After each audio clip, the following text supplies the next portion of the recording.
Damn.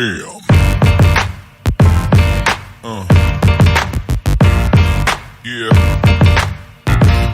Yeah.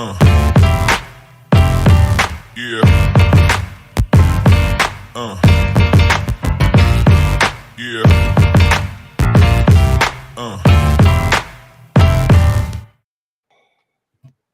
Hey, good evening, boxing fans around the world. Welcome to Talkin Fight, another episode of the boxing panel.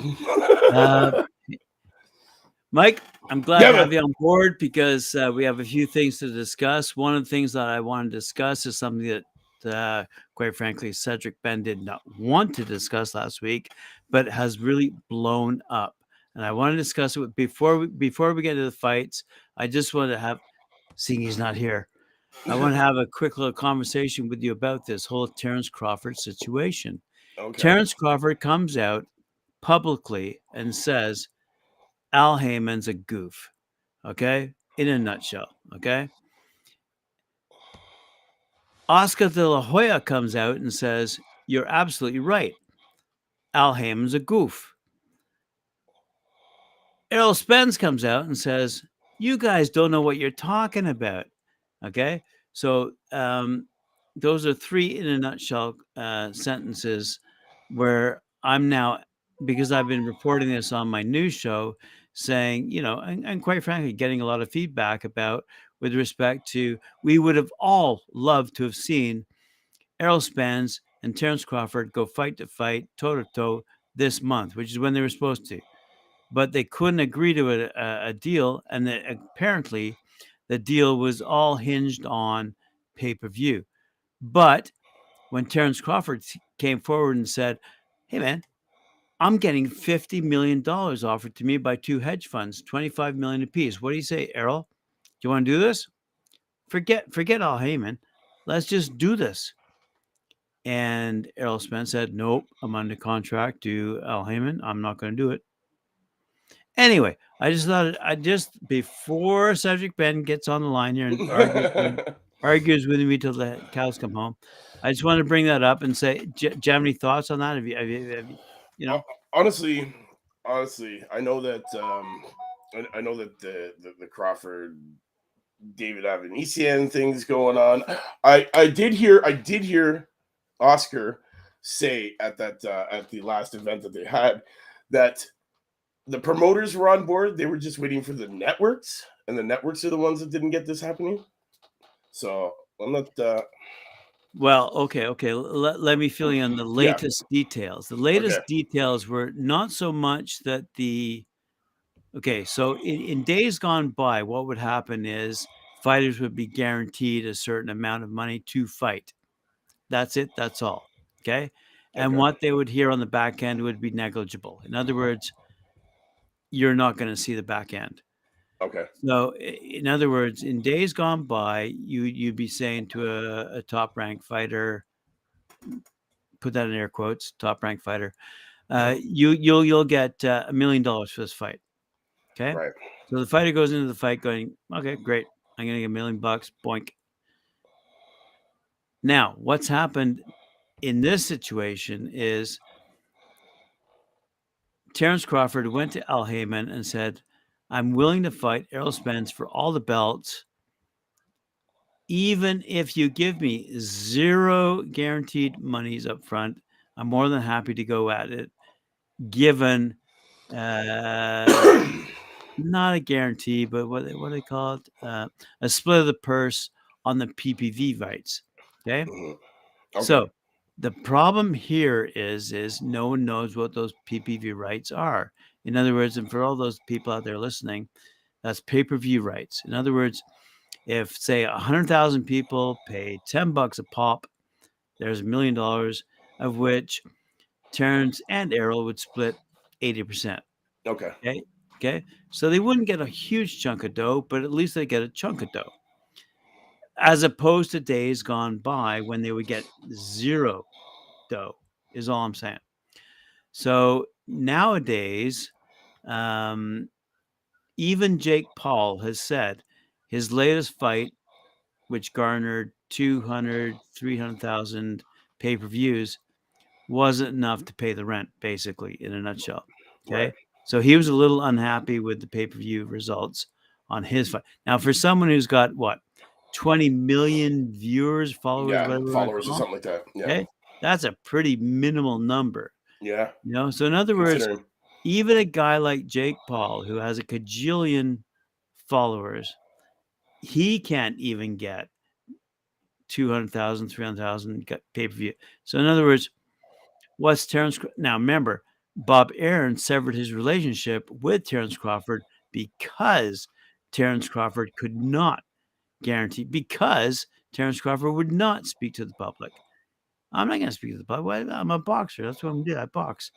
No, the problem here is fighters need to speak to the public through us, through guys like us. Boxers need to speak to guys like us, promote their fights, say, hey, how great I am, blah, blah, blah. Okay. At the end of the day, Terence Crawford wasn't willing to do that. So Bob Arum said, fuck you, go to hell. I'm Yeah. out. Okay. Bottom line. So long. Now, ironically, a lot of the guys who are aligned with Golden Boy Promotions, Mm. Oscar De La Hoya, signed over to Al Hyman. Okay. So Al Hyman signs like at least 5 or 6. Right. Why? Because because they accuse Golden Boy of not promoting, and I hate to be racist about this, but they weren't Golden Boy wasn't promoting black artists. Right. Yeah, I'm glad Timmy's on board here, because Tim can support me on this one. I'm 100% sure about this. Okay. Hey Tim, Hey, we're talking about Al Heyman. Okay, we're talking about Golden Boy Promotions, Oscar De La Hoya, and we're talking about the fight that was supposed to happen this month between Terence Crawford and Errol Spence, which didn't happen. Okay, and the reason it didn't happen is because of money. Quite frankly, money. Now, so we are talking, quite frankly, and Right. Tim, help us out here. Where do we stand here? Where does the public stand when it comes to money? Like, because we've got 5 or 6 promoters who will pay you X amount of dollars. Okay. You also have an exceedingly small amount of fighters making the overwhelming majority of the money in boxing, while a huge number make next to nothing. There is no middle class, so there's increasingly less incentive for athletes to take up boxing, because the odds of them hitting it and making the big money are in the range of 0 to 1. 0, right?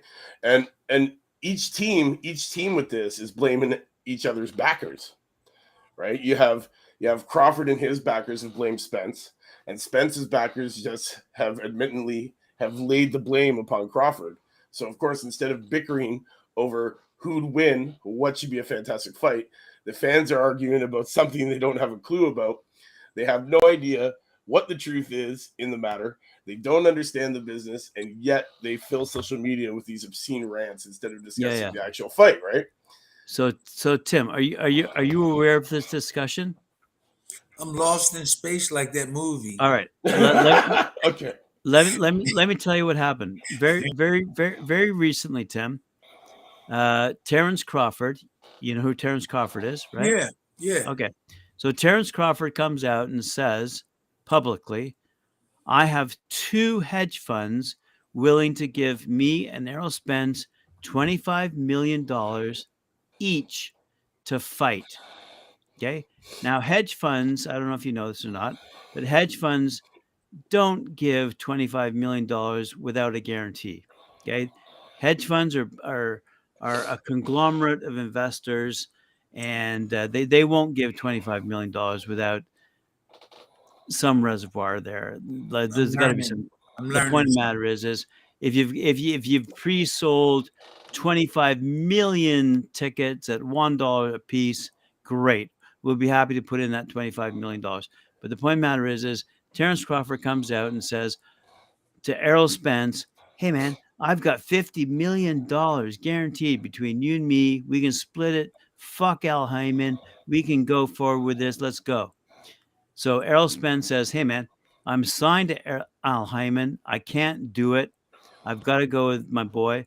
So Errol, as you all know, Errol Spence, I think he's going to fight Thurman, and Terence Crawford's going to fight Avnasian from Russia, right? Bottom line. Okay. So at the I end of think the day, that's the right move.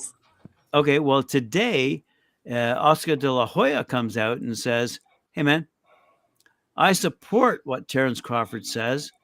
Al Heyman's a piece of shit in a nutshell. Whoa. Okay. And this is all coming to light here. Now, I brought this up last Friday, and, we didn't want to get into it because it's a political hot potato, but I am bringing it up because it's been ongoing this entire week with respect to the promoters who control fighters and the amount of monies that are involved here. So in other words, if there are independent funds out there that will support fights. So for example, a super good example is the British, for example, are more than willing to go over to Saudi Arabia and or UAE and have a fight and each get paid millions of dollars. Tons of money, yeah. Right? Whereas Tim, how much do they get paid to fight at the 2400 arena? Like really, a couple of $1,000. They get a couple of $1,000. Honestly, we can break Depends it down. on who it is, but yeah, not the whole For lot of example, money to- For example, the card in Los Angeles on September the 4th, Ruiz and Ortiz. Yeah. Ruiz made $1 million. Ortiz earned 550,000. And That's of the good. 16 fighters who competed that night, 8 of them made 5,500 or less, which was Antonio Lopez, Juan Carlos Lopez earned 5,500 each. Anthony Cuba, Oscar Perez, Anthony Garcia, and Jesus Carrillo each made $5,000. Matt Gaver and Cal Spencer earned 4, and Ravello made 2. After Ravello paid his debts, such as manager, trainer, cutman, license, drug testing, etc., he'd be lucky if he could afford a medium pizza with pepperoni and extra cheese and a 2-liter bottle of soda. If he's well known. No, this is what I'm saying. Like, okay, you got 2 major guys on the card that are making $550,000 to $1 million, and everybody else is making $5,000. Right. Of all other 16 fighters on there are making $5,000. That's should be a little bit more than they should do something a little bit better than that. Up and coming guys, right? Up and coming boxers, right? Up and coming. And that's what I'm saying, Tim. Let me just interject here so we get to the major point here. Back in your day, Tim, you were chopping wood and you were making money for a living, so to speak. Okay, you're making money for a living.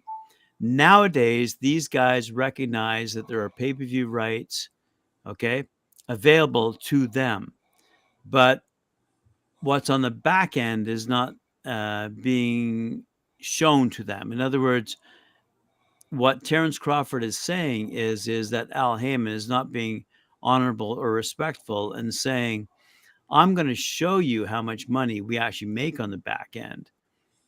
I'm going to guarantee you. As a matter of fact, Al Heyman said to Terence Crawford, I'll give you 0 guarantee, but I'll give you 80% on the back end.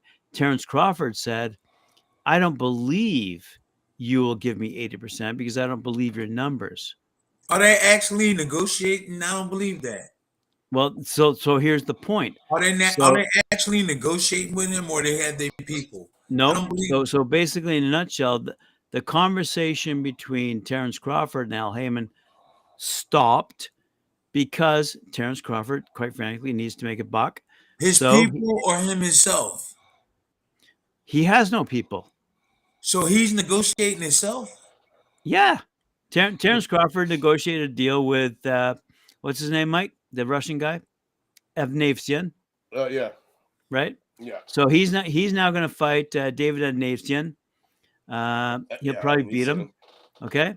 And Errol Spence is going to fight probably, because it's not been confirmed yet, but probably he's going to fight Thurman. Okay. Yeah. Both Al Heyman fighters. Yeah. And the winner of those 2 fighters, so let's assume that Errol Spence and Terence Crawford win, they're going to fight for the undisputed title, if I'm not mistaken. That's Which how it's going to everybody go. waiting to see. Which And everybody waiting you to know see. what? With Crawford, he better get out there and sell those tickets then, man. 50, But 75, that, 125, 200, and 500, right? but that's exactly what I'm saying. I'm Yeah. saying, if you remember the argument between Terrence Crawford and Bob Arum, which ended in their split, okay? Yeah. So Bob Arum used to represent Terrence Crawford, okay? Yeah. Then, because Terrence Crawford refused to deal with the media, refused to promote his fights in a public manner, okay, Bob Arum said, fuck you, man. I need fighters who are going to yap the yap, okay, and talk. So he dumped Terrence Crawford. Terrence Crawford, I forget his record right now. What was like, the split? What was the split? well, I actually don't know. I mean, but the point matter is Terrence Crawford something like 29-0, right? If I'm not mistaken, Mike. Yeah. He's 50-50 against the law. But the point of the matter is Bob Arum said, okay, you're out of here. Okay, go on your own. So Terrence Crawford went out on his own and he found these two hedge funds. These two hedge funds wanted to offer $25 million apiece Yeah. to Terrence Crawford and Errol Spence to fight each other. Okay. Yeah. Al Heyman said, no way. I'm not involved in this. Therefore, you two fighters cannot agree on this deal. They got a contract, right? Well, Errol Spence had a contract with Al Heyman. That's why the deal couldn't be done. But the point of the matter is it brings to light, quite frankly, if, and I really have to emphasize, if there really are two hedge funds out there, because you have to understand how hedge funds operate. Hedge funds don't operate on the whim. They don't say, "Oh, here's 25 million." We're not Bill Gates. We're not Bezos. We're not Elon Musk. Right. Hedge funds are responsible for their individual investors' money. Okay, hedge funds don't simply give money and say, "Hey, we hope we can make money back." No, that's not how hedge funds operate. So for for Terrence Crawford to come and say, "Oh, I've got two hedge funds going 25 million apiece," personally, given my background in business, I find that hard to believe.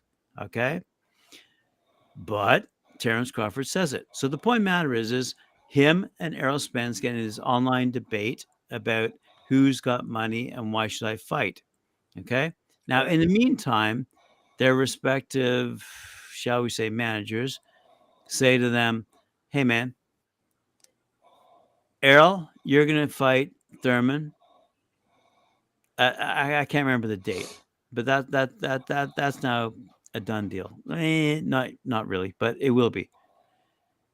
Meanwhile, Crawford's going off against a Venetian. So anyway, yeah, it's crazy, man. Really the exclusive TV deals are the death to the sport right now. Period. Really?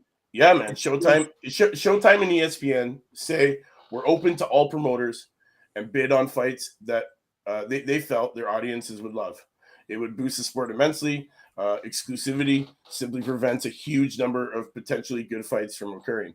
It's all about pay-per-view buys. Like, we're not seeing these fights because nobody wants to buy it, and that's the sad part about it.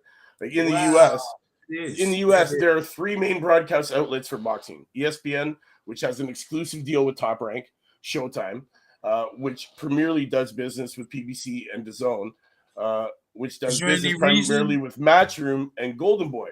There are no viable options. It's just money. Okay. Money, right? There are no viable options for other promoters. We're talking about. Yeah, there are no other viable options for other promoters to get their shows televised. And without TV, they're dead. And dispute over which network should televise an interesting fight between, like, say Ryan Garcia and Gervonta Davis has that bout on life support. Showtime has Davis, who is with the PBC. Mike, let me interject. That fight will never happen because Ryan Garcia is represented by Oscar De La Hoya, and Gervonta Davis is represented by Al Heyman. And given the this past week argument between the two, and it is vicious. It's vicious. That argument, those two. So in other words, us fans will never see that fight happen No. because not because the fighters don't want to see it happen. The fighters want to see it happen, but because of the pay-per-view. Yeah. That's sad. In a nutshell, Tim, it's a really vicious That's a circle good right fight now. too. That's a really, really good fight for everybody to watch. Yeah, oh, yeah. You know, too often, see, like, fighters are meant to believe. They're all meant to believe that once you're on pay-per-view, you're in the promised land. You know, because of the success primarily of, like, you know, your Floyd Mayweathers, your Mike Tysons, your Manny Pacquiaos. Yeah. And it's a very small handful of others in pay-per-view fights. And too often a fight goes to pay-per-view because no TV network wants to fund and broadcast it. That's how even in quietly, you know, that's how even a quality bout like Crawford and Spence That's a good fight. will not get underway. It's being sold for a ridiculously high amount of money, you know, or something like that. And, you know, anywhere near 100,000 sales is even not enough. Even not enough to cover these, you know, these expenses. So because they're not guaranteeing. So really, it's the same kind of thing as like a high-end fighter fighting a low-end fighter, you know, high risk, low reward. It's like same thing with the TV, right? Like it's a high risk, but you might get low reward. You know, we could have these fights happen. There is that huge opportunity there. We can make up, you know, that huge money, maybe make that $500,000, 600,000 pay-per-view buy event. But then there's, you know, that possibility that it's not going to happen at all. It's just sorry, Tim. Before you, no, it's okay. let me interject something here from a marketing perspective. I've had over 35 years of marketing experience, and I've got to tell you, the outside world, okay, of marketing probably spans the gamut between 10 and 80 million viewers in terms of potential boxing fans out there. Okay. But realistically, Jake Paul even said, okay, and the only reason I bring him up is because he got 200,000, 300,000 viewers of his last pay-per-view fight. Okay. And he was really upset about it. Okay. Now he's got 20 million followers. Okay. So if you're to look at boxing as a worldwide global sport in the same way that we would look at soccer or basketball or cricket, any one of the major sports out there, we would say, wow, how many viewers could we get if we had the top-notch fighters lined up? Okay. At the end of the day, I would argue it's a marketing equation. It's simply how much money are you willing to spend? So here's the problem. The problem is that you have 3 or 4 promoters from the UK, 3 or 4 promoters from the US who simply decide their fighters are the best and their fighters will compete for the purse. Okay. Now you have an interesting equation where you have, let's say promoters, I'll put that in air quotes, promoters from UAE and promoters from Saudi Arabia saying, how much money do you need to put your best fighters into our rings? And now all of a sudden you have a different equation because now you're saying, wait a sec, these guys are putting up $1 million, $2 million, $3 million to bring in top level fighters to fight, guaranteed money, and we'll give them a share of pay-per-view rights. That's a whole different ball game than what's happening right now. Go ahead, Tim. No, that's a different ball game. I mean, It is. all that money they've been doing it for the last couple of years, right? Only the past couple of years. You know, Eddie Hearn believes that the Ryan Garcia and Tank Davis and Earl Spence and Terrence Crawford fights could get made if PBC were to make the right decisions. There's some big things. Yeah, in the Tank and Ryan case, if Showtime were to allow DAZN to be involved with that fight, it would get made immediately. Showtime wants to be the one that exclusively shows the fight, and that's what I was saying earlier. It's about exclusivity and the networks. The networks are like the promoters are getting together. The promoters are getting together. They're like, hey, let's have this fight happen. Yeah, okay, cool. And then you got all of a sudden the networks are coming in being like, well, I want to show it here. It wants to be me. I want to be the exclusivity. I want exclusivity. I want all the rights. I want it to be shown on my network. And it's killing fights. That's what's happening. Honestly, they should have just agreed to that $25 million deal that Crawford told him was available for each of them from an outside company instead of going for the deal Spence told his advisor Al Heyman about, and he didn't go for it. And now Spence could be fighting Keith Thurman next for a quarter of the money that he would have made had he agreed to the Crawford offer, according to her. So gotta let other people handle that business. You got to train. Some people claim that they negotiated their own deals and stuff like that by boxers, but that's really hard. You got to train, you got to box and stuff. It's hard. You can't do the business. I mean, you could act like you did it so the world could say, oh, he did it on his own, but you physically got to get in shape and mentally it don't work. If we don't want to right, do you understand what I'm saying? Guys, when he said that he negotiated his own thing, he's got to think about the money. He's got to think about the fight. All my old-time trainers are telling me, Tim, I don't think a boxer can negotiate his own deal and get in shape and think about the fight and think about all these things. He has to have somebody operating, doing all his negotiating while he put 100% in the training. But when you said that, I was like, there may be some, there's maybe some problems, maybe, when around the fight time or when it comes, though. So, does that make any kind of sense? It does. It does. It's hard to do both. Carl made a comment here. He goes, I just don't understand why North American fight fans don't go to stadiums, but stay in their armchairs. Honestly, the stadiums are all corporate tickets, man. They're corporate.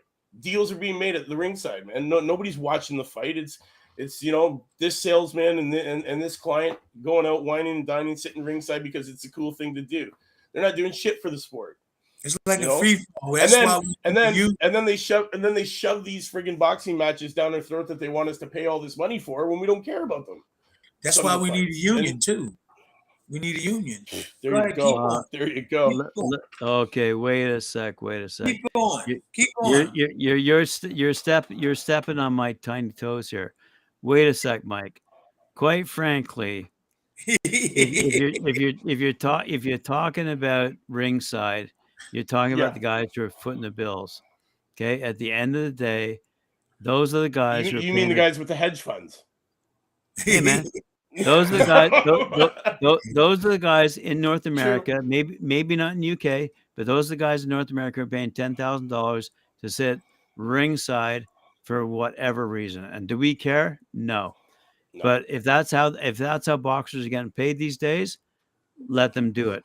Okay? Hey, Abu Dhabi's looking pretty good, man. Those guys can charge $1 million a ticket, and those oil money guys will pay it. There's a huge market. There's a huge market over there right now, and look at them.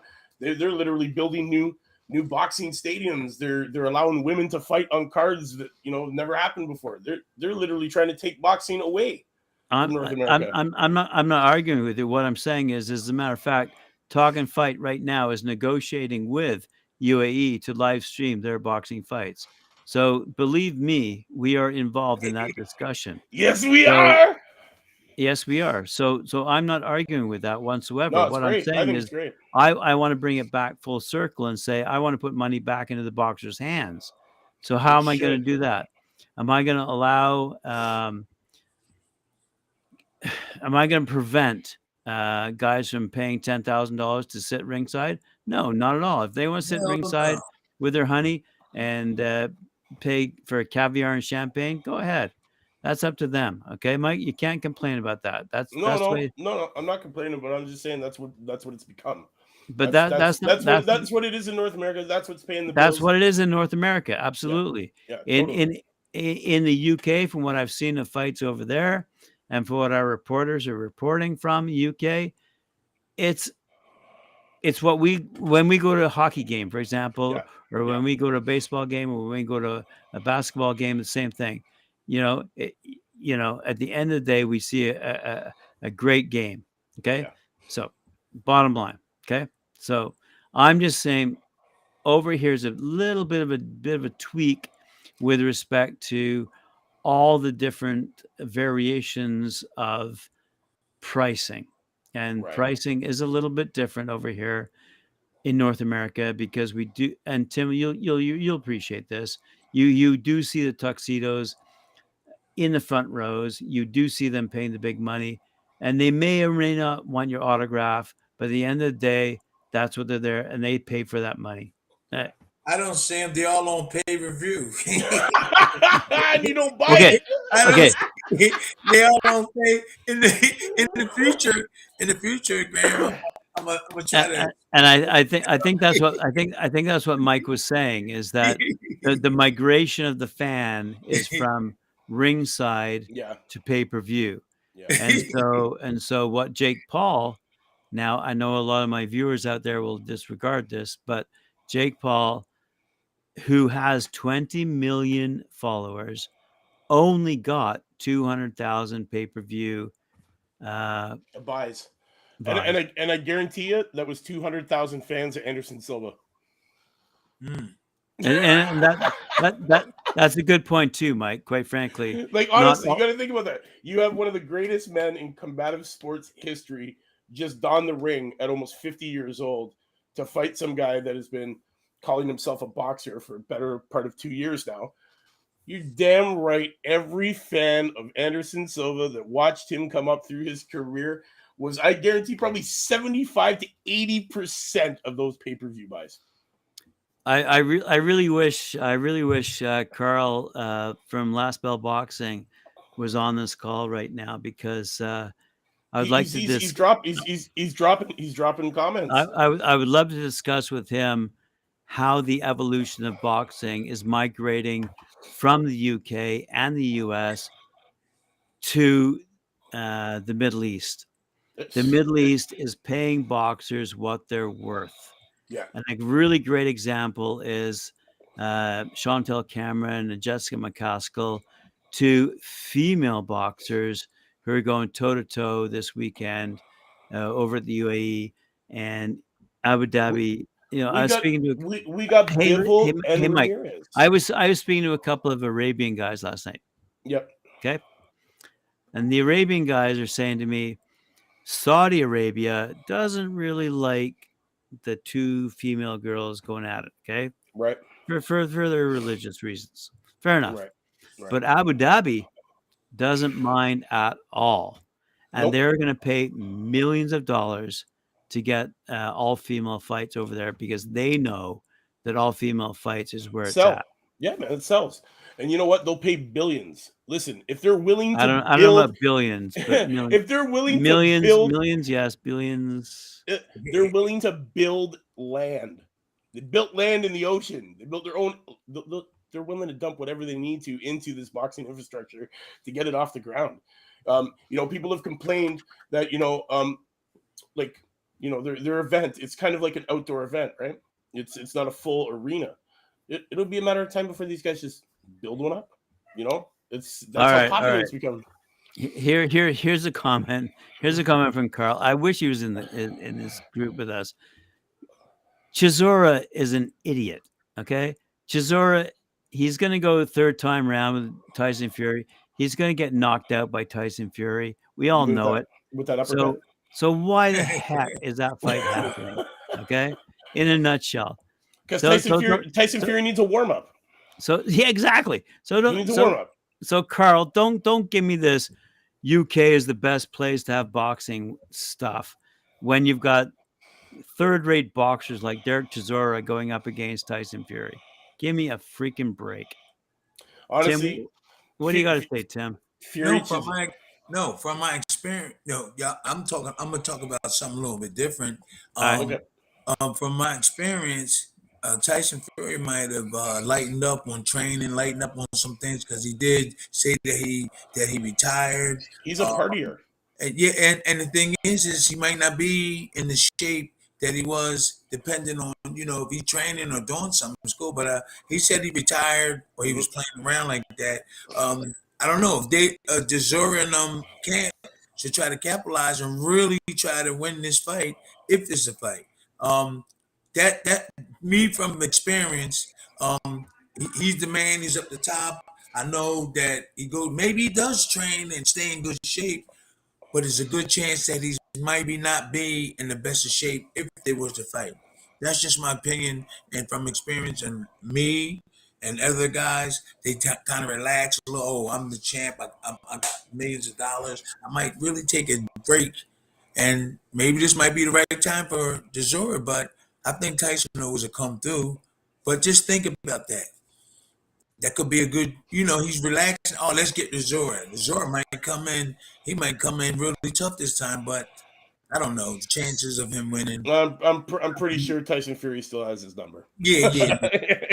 No, but they relax a lot and do a lot of.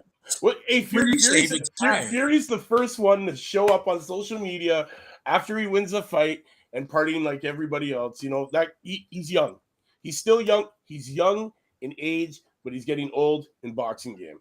But he enjoys himself. He enjoys his money. He enjoys his success. He has fun. He deserved it. He deserved it. Yeah, he deserved it. This is going to be a warm-up fight. Fury is getting in there guys, to just. I don't doubt that whatsoever. I'll tell you this though.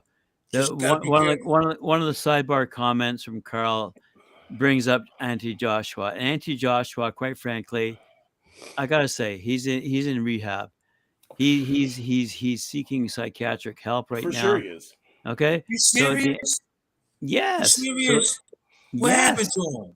He's mentally not there as a fighter, right? Like if you look at his two last performances, okay, against Usyk, they got to reach out, man. These guys are crazy. He literally doesn't. I was thinking about it like about 2 hours ago. He looks nothing like the man that donned and wore those belts. He does not look like that man anymore in that ring. I'm sorry. What are these guys thinking about, man? I was just thinking about this 2 hours ago. I was not in Joshua. I was thinking a little bit about Malik Scott. I love him, and he deserved to be there with Deontay Wilder. And the way they look and stuff. I was just there. I said, you know what, man? I still love them brothers, but you would see the difference if they what they doing. Joshua wouldn't have to go through all this. We went through this before. It's about getting taught proper stuff and all that. It's a shame. If you think about it, a couple of years ago, we were talking about the Anthony Joshua Usyk fight, and I was the guy sitting here going, "Wow, I'm pretty sure Anthony Joshua's got this because he's got the reach, he's got the every advantage," and Usyk came out and clobbered him. Okay, so I was proved wrong. They went to their second bout, and I was proved wrong again. So at the end of the day, Anthony Joshua is now the problem here is he's actually managed / promoted by Eddie Hearn and Matchroom. And Matchroom is sitting there going, here's what you need to say. You need to say that you're feeling a little distressed. You got a little bit of mental health issues. You're going to have to go back into and that's what's happening right now. All I'm saying, quick little point here. All I'm saying is the UK boxing scene is falling apart in the heavyweight division. And all I've got to say, as I've said before, the United States boxing program is promoting the heavyweight division like no other time in history. I'm telling you, by this time next year, we're going to see U.S. champions on the top of the heap. I understand what you're saying, and coming from, am I trying to get a job and get some money? Yeah, I would love to, but just like you just got finished talking about that, everybody have different opinions about this, and you know what? My opinion is just simple and easy. Get somebody to show these guys what to do, and you'll see the progress. You'll see Anthony Joshua will be a different person, and all this stuff about the mental illness is embarrassing, and all I have to do is learn skills. Deontay Wilder too. Tyson Fury need to learn just a little bit too. All of them been down on the canvas, got hit down. You know, I'm not a scientist. I know enough, though. I know enough. All these simple things. So, all me, you, all of us, we talking about a certain thing, and I'm a boxer, and I'm saying this is all they need. I'm telling you, that's going to give them. That's going to give them courage, everything to fight and to win their fight. And everybody talking about all this other stuff. Coming from a boxer and knowing about it, I'm like everybody, and it's good to have conversations about what you just talked about, and I'm saying Yeah. all they need is this.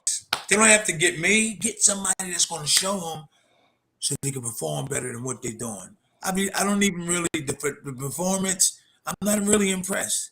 I be Uh, feeling bad. I said, "Wow, this could have been avoided," especially with uh, Deontay Wilder. Absolutely, I agree with 100%, Tim. I'll tell you 100%. Else would you agree with you? And that is the Philly shell. You put out a you put out a YouTube video on the Philly shell, and it got something like 10,000 views. Why? Because it works.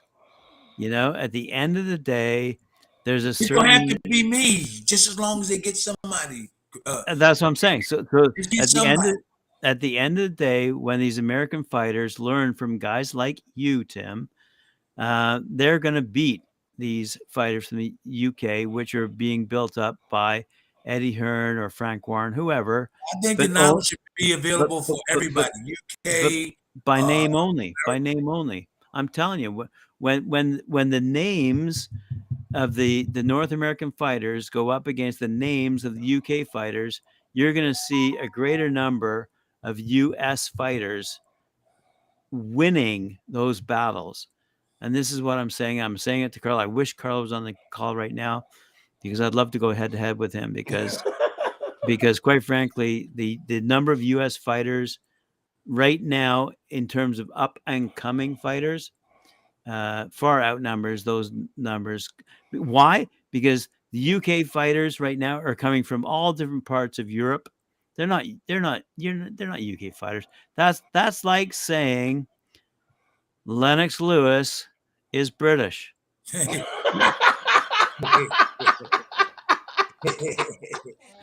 So anyway, you Wait, know wait, wait. I'm Before, teasing you, Carl. But I'm just telling you, yeah. Okay, before we get out of here, because we've been talking about this forever, we got to talk about the fights that are happening. we have to. Yeah, Go ahead, Mike. Go ahead, Mike. quickly. Let's talk about them, guys. You know what it is, man. Bivol Ramirez. This one's underway. 1:30 p.m. Eastern time. Card is live on the zone. Bivol will defend his WBA light heavyweight world title against mandatory challenger Zurdo Ramirez. Yeah, it's This gonna be a this good fight. this is gonna be a good one. Bivol, who's 20-0 with 11 knockouts, is coming off that huge upset win over Mexican pound for pound superstar Alvarez at the T-Mobile Arena in Las Vegas in May. We all watched that one.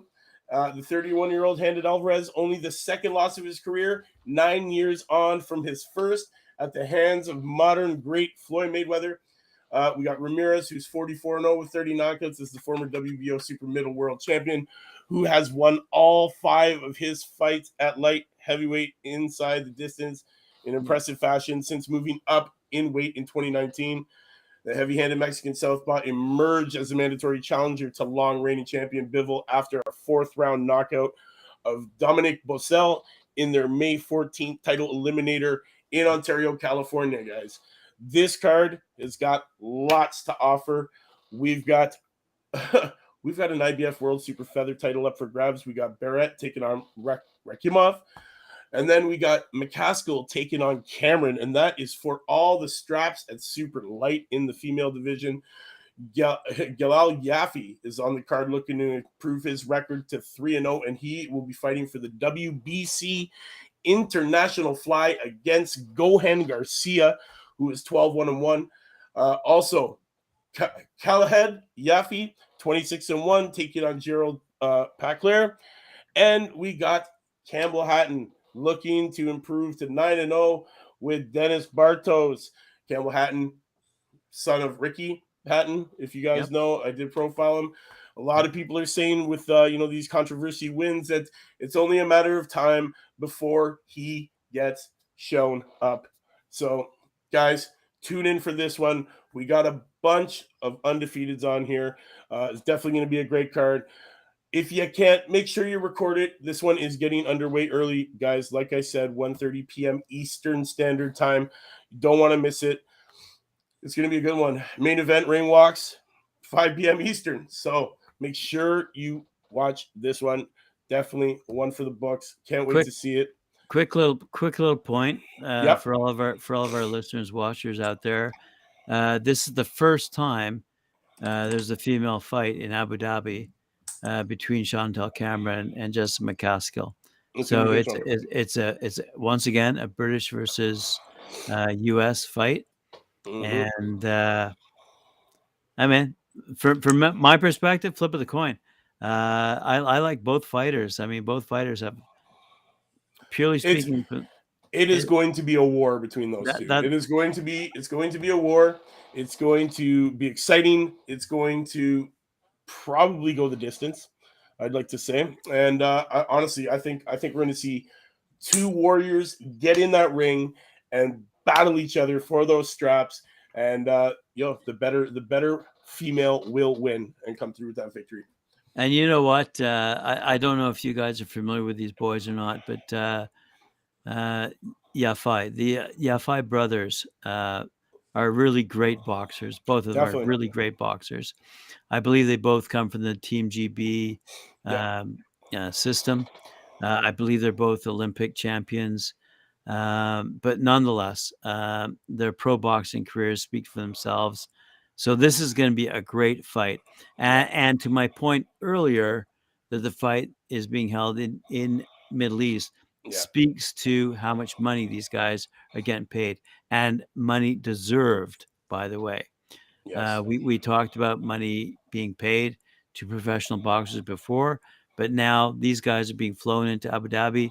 These guys are getting paid a lot of money in a good way. I'm not saying anything negative. They deserve their money. They deserve to fight on the world stage, and the names that are on, like Ricky Hatton, for example. His son, Campbell Hatton's on that card, right? So we got another one of these. We got another one of these dynasty names, and a kid trying to live up to his father's shoes. You know what I mean? Trying to fill his father's shoes. So he's got a lot to prove, and especially with coming off those those couple of wins that people believe he didn't win. So it's going to make for a great event. Great event. And Carl makes a great point here. I have to admit, Eddie Hearn put money ahead of, if you will, the respect of the English boxer fan, because quite frankly, how many English boxing fans wanted to fill Wembley to see this fight? It would have been sold out.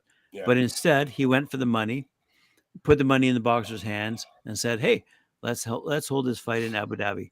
Yeah. So there's two ways of looking at it, Carl. One, it's either a great it is a great fight. Okay, I'm not arguing that, but the money is going on behalf of Eddie Hearn, who's made a shit ton of money. Oh yeah, himself. Okay, but Carl wants to know if it hurt when you said that. When you had to give him that compliment, did it hurt? You're right. As everyone knows, I do not like Eddie Hearn. As everyone knows, I don't like Eddie Hearn. Oh, that was good. But anyway, so I'll give him credit for putting money in the boxers' hands. But having said that, as Tim knows, back in the old days, even though guys like Tim were making money, they weren't making as much money as the nowhere near. No, I wasn't, and about 10 others. All right, really? Let's go on, Tim. Go on, Tim. No, I'm just saying we was with Mitch Green and a lot of the boxers over the weekend. Go ahead and finish. Go ahead. You was gonna say. No. We got. Go on. I was gonna ask Tim about the money he was being paid versus the money that promoters were being paid. Who was being paid? Back in your day. Other boxers were getting paid more than us because we was with Don King, of course. So, there was other fighters too wasn't getting a big paydays with their promoters, and then there were some promoters that were paying them real good. But the fighters that were around me, the majority of them wasn't getting paid properly, but very few. The ones that had their own managers was getting proper money, but the ones that was with Don Carl King, they wasn't getting treated right. So if you didn't have Carl King as a manager, or you had Don King as somebody else as a promoter, another promoter, like negotiate with Don, you get a good deal. But if we was all with Don, we had to go with him and Right. Carl. So we didn't see no, I didn't see no big money. Like I said, the Bruno fight, I went home with 90,000, and Bruno went home with $1,400,000. Right. Yeah, so You told us that before, Tim. And it's really a shame, quite frankly. Mhm. But I think fellas like yourself should be in position nowadays to be able to jump onto the management teams of these prospects who need advice from guys like you.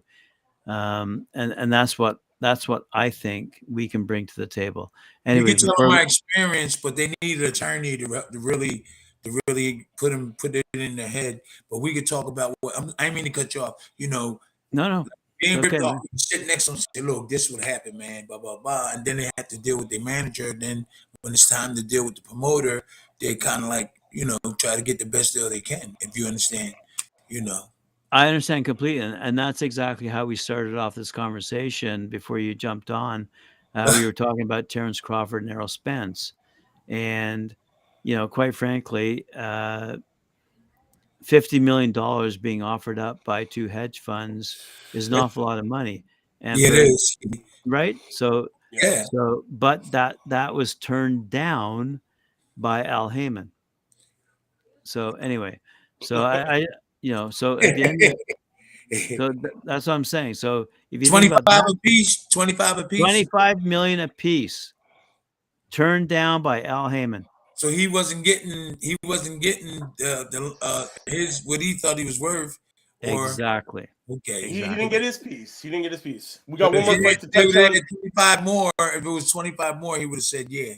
We got one more fight to touch on before we get out of here for Go ahead, today. Mike. Go ahead, Mike. We got the Morel Jr. and your Bussy Newley. Come on. Woo! Where's he from? Everybody ready for this one? Kazakhstan. He's a great fighter, man. He's a Where's great he fighter. from? Where's he from with a name like that? Kazakhstan. Yeah. Kazakhstan. Oh, Kazakhstan. Yeah. Okay. This one, guys, unbeaten WBA super middleweight champion and Minneapolis fan favorite David Morrell Jr. will return to action against undefeated mandatory challenger Eidos Yerbasinuli in a 12-round duel that headlines live on Showtime Saturday, guys, starting at 9 p.m. Eastern. The show kicks off and features rising Cuban sensation Yo Elvis Gomez. Watch out for this kid. Facing former unified champion Rosario in a 10-round middleweight attraction in the co-main event, plus unbeaten middleweight Sirkazian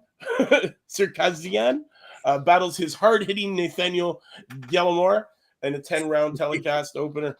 This one, I can't wait, guys. Your Bossy Newley, he's 16-0, 11 KOs. He earned a shot at Morrell after delivering a statement knockout of Lennox Allen in the 10th round of their September 2021 showdown. A native of Kazakhstan who now fights out of Las Vegas, first turned pro in 2015 with knockouts in 7 of his first 8 outings, including 2 stateside triumphs. He returns to fight in the U.S. for the 3rd time on November 5th, having won his last 2 fights by knockout, including a stoppage over previously unbeaten Isaiah Samir in December of 2020. Gomez, guys, can't wait for this one. I haven't seen this kid in a while. Gomez, 6-0, 5 knockouts, made a big statement in his U.S. debut on Christmas Day 2021, blasting out the typically durable Clay Cullard in a first round of their showdown. Born in Havana, Cuba, and now fighting out of Las Vegas, this southpaw showed power in both hands and relentless finishing skills, immediately making him a rising contender in the talent super welterweight division. He most recently stepped up his competition again, cruising to a shutout unanimous decision against hard-hitting veteran Jorge Cota in May, guys. Remember this one? And he's taking on Rosario, who is 23-3-1 with 17 knockouts, will look to move himself into title contention at middleweight after scoring knockouts in 3 straight fights during back-to-back November 2021. 27-year-old streak comes after a pair of defeats versus undisputed 154-pound champion Jermell Charlo and top contender Erickson Lubin. Born in the Dominican Republic and fighting out of Miami, Rosario captured the WBA and IBF 154-pound belt by stopping Julian Williams in one of 2020's biggest upsets before losing the titles against Charlo. So this is a big one, and I know that we got the 26-year-old I don't even know how to pronounce this one. It's so hard. Try it.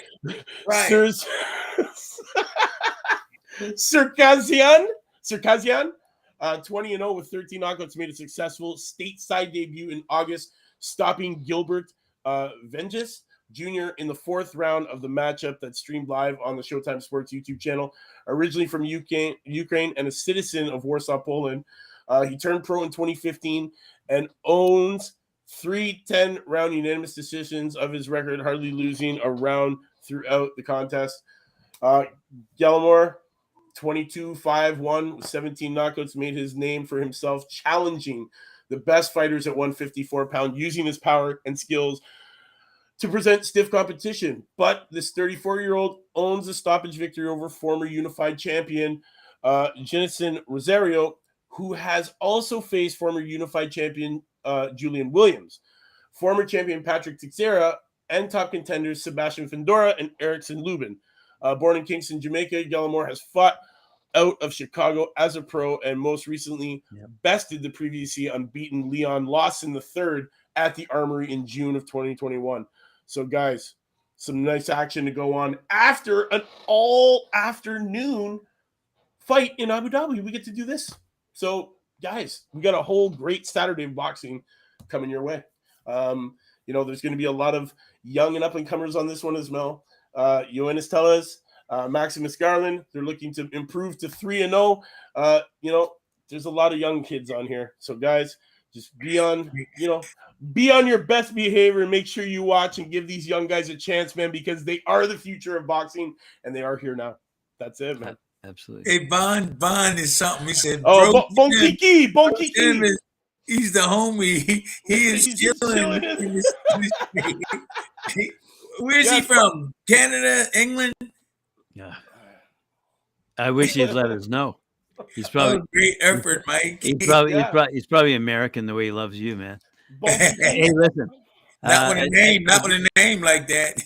Bon Kiki. Bon Kiki always speaks French to Cedric. He does. Bon Kiki, thanks for coming out. Much love and respect. We love all the comments. Thanks for tuning in this week. Let me say he ain't English. quick little shout out to Holly Donovan. She does a great report out of the UK. Definitely. Shout out to Holly. If you haven't she did a great report today, previewing the big fight between Bivol and Zurdo tomorrow. I can't say enough about Holly. She's doing a great job for us. I wish we had more UK commentators. Yeah, like Carl. You heard that, right? You heard that, Carl? We need some. We've surpassed 1 million, and I'm not kidding. 1 million and now viewers in our show. So Carl, if you want to come on board and be heard, let us know. Oh, wow. Bon Kiki. Oh, you heard what he wrote. My point is simple. With love and respect. Absolutely. I love Carl. I really do. I like the English spirit. I was born in England. At the end of the day, though, there's a lot of fighters coming out of North America that are being ignored by the English press, and it's our job to promote those guys. And Mike, you've been doing a great job on Knuckle Up. Tim, you're in Philadelphia, the fucking hometown of Rocky. Go run those stairs, baby. Run those stairs. I'm getting ready to make some pasta when we finish. You know what? I'm not kidding. In I think it was 1975 or 1976, we actually took a high school trip to go see the first original Rocky movie. It was 1976. It was around that. It was around that time. Okay? I graduated high school in 76. Wow, there you go. I wasn't even a twinkle in my dad's eye. You wasn't what? I You was wasn't born in born. 81. I wasn't even born yet, man. I was born in 81. Wow. I was a rough and tumble teenager. We were taken in a bus to go downtown into Toronto to see the Rocky movie. I'm not kidding. And it That's was great. that much of a cultural event. I'm the And real Rocky, though. I'm the real. yeah, that's what I'm saying. So that's what I'm saying. We're really happy to have Tim on board. He's from Philadelphia, and Trying to make every single That's right. day, every I single was day born there. every single day on my news report, I've got news every single day from reports and promoters in the Philadelphia area, including Sonny Conto. I'm looking forward to seeing how that guy progresses. Quite frankly, I believe he's still undefeated. Yeah, I ran up the steps. Yes, he Yeah, is. yeah, he is. He's still undefeated. Wow. Yeah, I've been talking to him. I was with him. I was with Sonny Conto about 2 weeks ago, and then about 2 weeks before that. He's a strong Italian kid. Yeah, man. Young The and Bronco. They and call he's him the strong. Bronco. Yeah, he's strong, but down the He's line, got good. He's got what I like. He's got good management behind him, man. He's managed by David McWater, and you know, he seems to do a lot of good things for his fighters. You know, split team management. yeah, I was getting ready to say though, his skills, he power you. He's strong. I think down the line, if real quick, if there's somebody that's intelligent and got a little bit of strength, like that boxer, what's the black guy name? With the thing with the Jared Roman- Anderson. Yeah, I'm saying Sonny's gonna have to work his way up to the end, but Sonny is strong and he got plenty of heart. Sonny's moving up those rankings. Sonny's moving up the rankings quickly. Don't fool yourself. Like right now, he's ranked 28th out of all the heavyweights in the United States. So Really? yeah, he's slowly moving up there, man.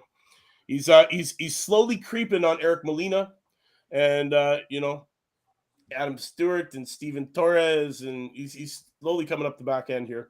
But worldwide, he's still sitting around 100. But he's only got 11 fights in, 9 KOs. He's sitting at 102. You know, he's only 26 years old. This guy. Yeah, but he's 6'4" with a 6'4", 77-inch reach. He weighs in around 225, 230 pounds. You know, the guy's a beast. He's got nice muscles too. Yeah, he's a big boy. He's a big boy. Definitely one to be watching. I've got my eyes on him. I've been following him for a while too. Sonny Conto. Yeah, man. South Philly. Yeah, South Philly for sure, man. South Philly for sure. I seen him he's about really 8 weeks ago at one of the Johan's fights. Johan, the Yes, promoter. exactly. Yeah. Yeah, Johan has put on a lot of good promotions. Seriously. I go to his gym, and then I go to his fights. Whenever the fights, I just return the favor. You know, I go to the fights. They sit me at ringside and say hi. You know, so he's only been the distance twice. Oh, he's only been the distance. Yeah, out of his 11 fights, he's only been the distance twiys. Tim, the guy's a finisher. Tim, tell the boys at Johan's we want to come down there and live stream some events. You want me to talk to Johan Jr.? Yeah, seriously. You want to live stream? I'm sure that wouldn't be no problem.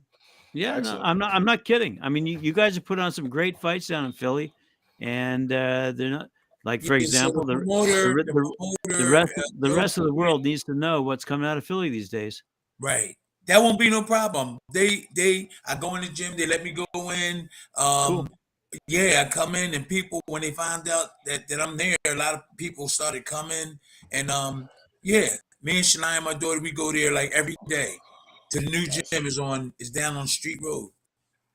I'll do that. You remind me, Mike. I will. I'll remind you. And I'm sure he'll let you do it. Oh, part of the team. Also, I'm part of the team. I'm sure he'll let you. Oh, matter of fact, that's what I tell him. But you guys run it, and I'll just tell him, look, I'm part of this podcast. Excellent. He'll do it. Excellent. Remind me, Mike. Tim, you're part of the management team. Come on, man. Whatever. I'm here. I'm so. Give yourself a pat on the back, man. You're part of the management team. Okay, let me see if I can do it. You ask me serious. You want me to answer, Mike? You gotta send me a text to make sure I ask him when I go. I will. Oh no, I got his phone number. I got Joe Jr.'s phone number. He'll let me know. He'll call up and say, Tim, did you go to the gym today? And I was like, yeah. I go, yeah. And he said, oh, that's good. He said, you all right?